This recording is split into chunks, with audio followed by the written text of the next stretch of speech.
بخاری میں آتا ہے جب نبی علیہ السلام کی وفات ہوئی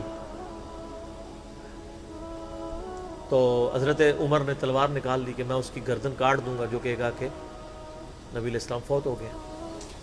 ان کا یہ عقیدہ تھا کہ جس طرح موسیٰ علیہ السلام 40 دن کے لیے کوہ طور پہ گئے، نبی علیہ السلام بھی ڈورمنٹ پوزیشن میں چلے گئے، واپس آ جائیں گے، کیونکہ انہوں نے نبی علیہ السلام سے سنا تھا کہ رومن اور پرشین امپائر گرے گی، تو وہ یہ فورس ہی کرتے تھے ابھی تو کیسرو کسرا کی جنگیں ہم نے لڑی نہیں ہیں، تو حضور اس سے پہلے کیسے دنیا سے جا سکتے ہیں؟ لیکن اللہ نے تو آپ کو پروفٹ بنوانا تھا نا، کہ آپ کے جانے کے بعد فتوحات کروانی تھی، تاکہ پتہ چلے کہ پیچھے اللہ کھڑا ہے۔ اپنی زندگی میں تو بڑے بڑے بادشاہوں نے فتوحات کی ہیں، نبی علیہ السلام کی تو دعوت کا کلائمیکس حضرت ابوبکر اور پھر حضرت عمر عثمان و علی کے دور میں جا کے ہوا ہے، جبکہ عرب قبائل بھی مرتد ہو گئے ہیں، تب بھی اللہ کے پیچھے سپورٹ تھی۔ والذی ارسل رسولہ بالہدی ودین الحق لیظہرہ علی الدین کلہ ولو کرہ المشرکون۔ اللہ نے اس کو دین کو غالب کرنا تھا۔ تو بخاری کے الفاظ ہیں، حضرت عمر نے کہا میں اس کی گردن اتار دوں گا۔ حضرت ابوبکر آئے، انہوں نے حضرت عمر کو دیکھا، اگنور کر کے سیدھا حجرہ عائشہ میں گئے، نبی علیہ السلام کے مبارک کفن کو ہٹا کے آپ کے ماتھے پہ بوسہ دیا اور کہا یا رسول اللہ آپ پہ 2 موتیں جمع نہیں کرے گا، ایک موت تو سب کے نصیب میں ہے، اب تو ہمیشہ کی زندگی آپ کو اللہ نے آخرت کی دے دی ہے۔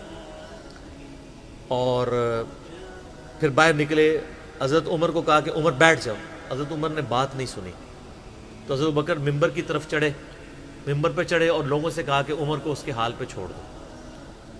حدیث کے الفاظ ہیں کہ لوگ حضرت بکر کا ریگارڈ باقی اصحاب سے زیادہ کرتے تھے، حضرت عمر کو تنہا چھوڑ کے لوگ حضرت ابو بکر کی طرف متوجہ ہو گئے۔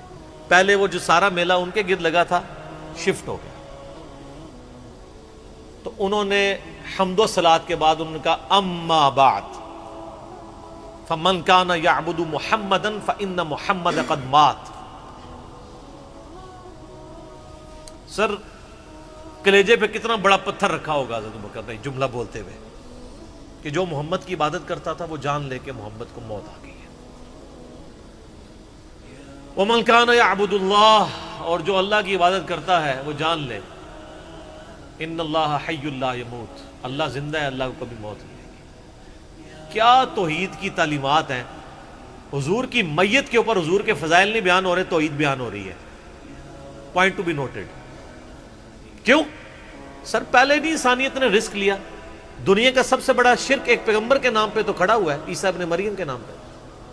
نبی علیہ السلام کو عیسیٰ ابن مریم نہیں اللہ نے بننے دیا۔ ایسے تربیت یافتہ وہ صحابہ جو کل تک آپ کے وضو کا پانی نیچے نہیں گرنے دے رہے تھے، آج وفات پہ کھڑے ہو کے فرضی خطبہ دے رہے ہیں۔ جو محمد کی عبادت کرتا تھا جان لو محمد کو موت آ گئی ہے، جو اللہ کی عبادت کرتا تھا جان لو اللہ زندہ ہے۔ پھر آیت بھی پڑھی، صرف فرضی جملہ نہیں بولا۔ آپ تو کہہ رہے ہیں شرک ختم ہو گیا، حضرت بکر جب شروع نہیں ہوا تھا اس وقت بھی کہہ رہے تھے کہ نبی علیہ السلام کو کسی نے خدا نہیں بنانا، کیونکہ بخاری کی حدیث ہے، دیکھنا میری شان کو اس طرح بلند نہ کرنا جس طرح عیسیٰ ابن مریم کو لوگوں نے کیا۔ میں اللہ کا بندہ اور اس کا رسول ہوں، مجھے اللہ کا بندہ اور اس کا رسول ہی کہنا۔ سر وارفتگی، دیوانگی، عشق کی ساری کیفیت حضور کی وفات کے بعد بالکل چینج ہوگی۔ صحابہ کی ہونا تو چاہیے تھا جو وضو کا پانی نہیں گرنے دے رہے تھے جا کے قبر کی مٹی چاٹنا شروع کر دیتے، ایسا نہیں ہوا۔ وہ تعلیمات کی باؤنڈریز کو کراس نہیں کرتے تھے۔ تو پھر انہوں نے آیت پڑھی، سورہ آل عمران آیت نمبر 144، وما محمد الا رسول قد خلت من قبلہ الرسل افإن مات او قتل انقلبتم علی اعقابکم۔ محمد تو نہیں مگر ایک رسول ہی، اگر یہ فوت ہو جائیں یا دین جو جنگ میں قتل کر دیے جائیں، شہید ہو جائیں، کیا تم دین سے الٹے قدم پھر جاؤ گے؟ جو کوئی دین سے الٹے قدم پھیرے گا اللہ کا کوئی نقصان نہیں کرے گا اور اللہ ثابت قدم رہنے والوں کو جزا دے گا۔ پھر سورہ الزمر کی آیت نمبر 30 پڑھی، انک میت وانہم میتون، اے نبی تمہیں بھی مرنا ہے اور ان کو بھی موت آنی ہے تمہارے مخالفین کو، پھر تم اللہ کے حضور جھگڑو گے، اللہ تمہارا فیصلہ کرے گا۔ یہ سیدنا ابوبکر کی حضور کی وفات کے وقت استقامت تھی۔ پھر جھگڑا کھڑا ہو گیا، حضور کو